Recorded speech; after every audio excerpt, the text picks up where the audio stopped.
आज बाईस अलीगंज में शिक्षक लोग एकत्रित हुए हैं, क्या कुछ कुछ कारण है क्या सर? हाँ, कारण तो है। ये सक्षमता परीक्षा 2024 जो सरकार ने निकाला है, उसी परीक्षा के मंथन को लेकर के हम लोग यहाँ पे बैठे हुए हैं। इस बारे में हम बताना चाहेंगे कि यहाँ पे जिस संवर्ग की बात चल रही है, तो सरकार ने तरह तरह से हम लोगों को तोड़ने का प्रयास किया, जिसमें वो सफल नहीं हो सके। और जिसका उदाहरण है कि आज हर एक संवर्ग के लोग यहाँ पे बैठे हुए हैं, चाहे वो प्रथम चरण के हों या शिक्षा मित्र हों या फिर टेट उत्तीर्ण शिक्षक हों। सभी शिक्षक एक मंच पे हैं, एक साथ हैं। और सरकार के रवैये के प्रति हम लोग नाखुश हैं और इसका जमकर विरोध करेंगे, चाहे जिस स्तर तक जाना पड़े। क्या नाम है आपका? मेरा नाम अरविंद कुमार हुआ। शिक्षक लोग नाखुश हो जाएंगे तो फिर बच्चे पे क्या असर पड़ेगा सर? देखिए सर, पहले तो आप शिक्षक को दर्द समझने के लिए यहाँ तक आए हैं।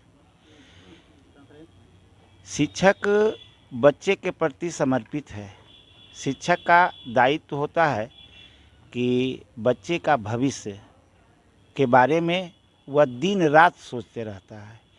लेकिन जो बिहार की व्यवस्था दिया गया है सरकार के द्वारा, वह बच्चों की भविष्य का चिंता उनको नहीं है।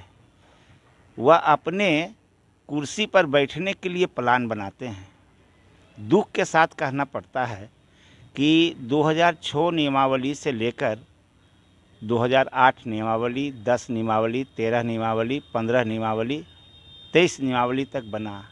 जो नियमावली सरकार ने बनाया शिक्षकों के हित के लिए, जो अशिक्षित परिवार के बच्चे सरकारी स्कूल में पढ़ते हैं उनके लिए, उन पर खरा नहीं उतरे हैं।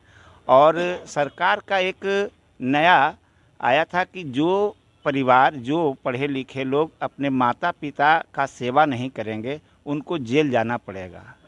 मैं माननीय मुख्यमंत्री को शिक्षक समुदाय से यह संदेश देना चाहता हूँ कि आपने सक्षमता परीक्षा निकाले हैं और टीचर को अदर जिला में ट्रांसफ़र कर रहे हैं, जो माता पिता को छोड़ के जाएंगे, जिनकी नौकरी 2 साल, 4 साल, 5 साल बच रही है या जिनकी नौकरी 12 साल, 15 साल बच रहे हैं, वह परिवार से दूर होंगे और पुनः 2 साल, 4 साल में उनको अपने ज़िला में लाने के लिए पुनः यह परेशानी सरकार को बढ़ जाएगी। इसलिए मैं निवेदन करना चाहता हूँ कि आप जो 1 लाख से ऊपर टीचरों से सुझाव लिया गया था कि इस विषय में मैं क्या करूं। 1 लाख से ऊपर शिक्षक ने सुझाव दिया था कि हम लोग के पास एक्सपीरियंस है, आप जो है सक्षमता परीक्षा न लें, राज्य कर्मी का दर्जा हमको दें। दूसरी बात थी कि हमारी वरीयता जो है वह बरकरार रहे। तीसरी बात है ऐच्छिक स्थानांतरण हमको मिलना चाहिए। चौथी बात है कि जो 12 साल नौकरी कर चुके थे उनके योग्यता के आधार पर प्रमोट करने की बात, लेकिन आज तक यह सरकार ने कुछ न कर पाए, जिसके चलते हम शिक्षक जो है काफ़ी मायूस हैं। निवेदन करूंगा बिहार के मुख्यमंत्री से कि ये हम शिक्षकों की बात को कायदे से सुने और हमारी बात पर अमल करें। क्या नाम है सर? मेरा नाम ललितेश्वर शर्मा है। आखिर इतना सरकार से नाराजगी शिक्षक लोग को क्यों है? सबसे पहले मैं बूम इंडिया चैनल के सानू जी को शिक्षकों की ओर से धन्यवाद देता हूं कि जिन्होंने हमारी व्यथा को सुनने एवं सरकार तक पहुंचाने के लिए हम लोगों के बीच आने का कष्ट किया। हम लोग आज इस स्थिति में पहुंचे हुए हैं कि बिल्कुल लाचार हैं।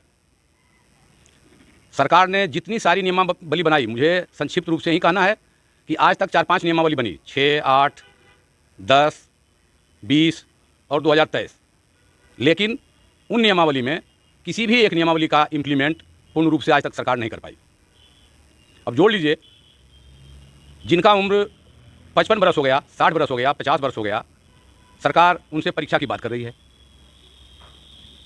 परीक्षा का भी नाम दिया गया है सक्षमता।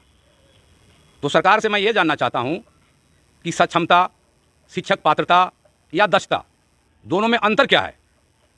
हमारे शिक्षक साथी शिक्षा मित्र के रूप में जो 2003 से सेवा दे रहे हैं आज तक लगातार, 2006 में सेवा पूर्व प्रशिक्षित जो थे उनका योगदान हुआ। सरकार पर कीचड़ उछाला गया कि सर्टिफिकेट दिखाओ, नौकरी पाओ के तहत सरकार बहाल कर दी है। सरकार ने एक परीक्षा का आयोजन किया जिसका नाम दक्षता रखा। दक्षता का मतलब होता है कि उस क्षेत्र में, जिस क्षेत्र का वो परीक्षा दे रहे हैं उसमें वो दक्ष हों। हमारे शिक्षकों ने दक्षता परीक्षा दिया, रिजल्ट भी उसका 97% सफल रहा। फिर उसके बाद 2012 की नियमावली में शिक्षक पात्रता परीक्षा की एक शर्त लगाई सरकार कि बहाली के लिए जो STET, CET या TET पास करेंगे वही शिक्षक बन पाएंगे।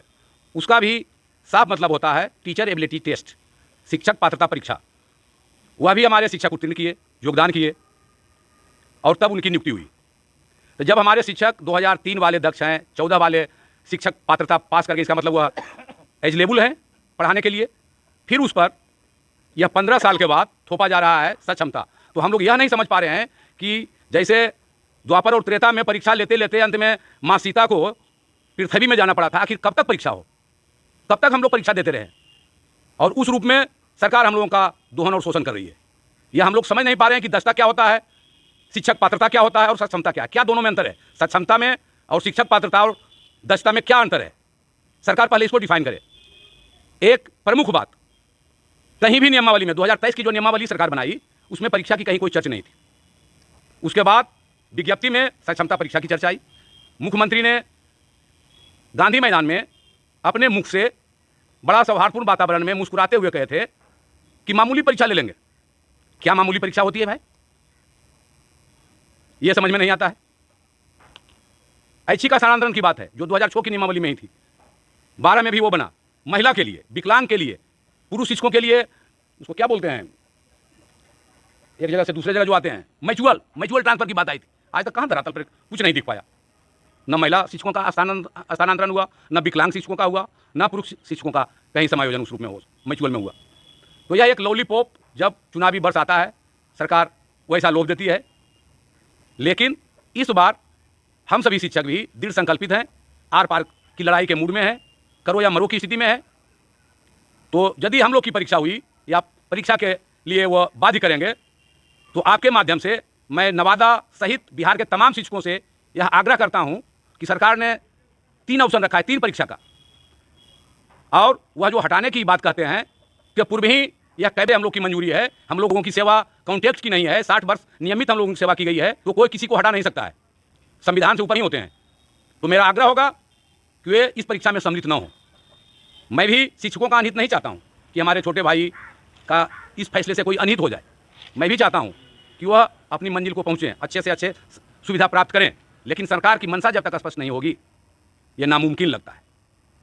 विशेष करके आपके माध्यम से यह संदेश शिक्षकों तक एवं सरकार तक पहुंचाने के लिए आपका मैं आभार व्यक्त करता हूं कि आप अपने चैनल के माध्यम से सरकार तक हमारी बात को पहुंचाने का कष्ट करें कि बिना परीक्षा लिए राज्यकर्मी का दर्जा 2003 से जो शिक्षक अब तक बहाल हैं उन्हें मिले, ऐच्छिक स्थानांतरण का लाभ मिले और उनके वरीयता का खासकर जरूर ख्याल रखा जाए, क्योंकि यदि वैसा नहीं होता है तो फिर कहने के लिए और कोई शब्द ही नहीं बचता है मेरे पास।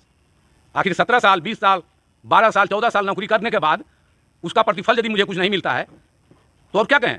आज BPSC से परीक्षा हो रही है, लेकिन इसके पहले 23 के रिजल्ट के पहले आप देखें 2003 के बाद कि शिक्षा में आशातीत प्रगति हुई है, रिजल्ट अनुमान से ज़्यादा आया है।